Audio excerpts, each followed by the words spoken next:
تم پر مرا ہوا جانور اور بہتا لہو اور سور کا گوشت اور جس چیز پر اللہ کے سوا کسی اور کا نام پکارا جائے اور جو جانور گلا گھٹ کر مر جائے اور جو چوٹ لگ کر مر جائے اور جو گر کر مر جائے اور جو سینگ لگ کر مر جائے، یہ سب حرام ہیں۔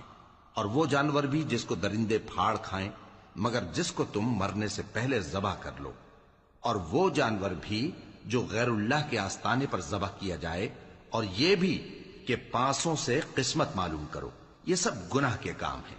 آج کافر تمہارے دین سے نا امید ہو گئے ہیں تو ان سے مت ڈرو اور مجھی سے ڈرتے رہو۔ آج میں نے تمہارے لیے تمہارا دین کامل کر دیا ہے اور اپنی نعمتیں تم پر پوری کر دی اور تمہارے لیے اسلام کو بطور دین پسند کر لیا۔ ہاں، جو شخص بھوک میں ناچار ہو جائے بشرطے کہ گناہ کی طرف مائل نہ ہو تو اللہ بخشنے والا ہے، بڑا مہربان ہے۔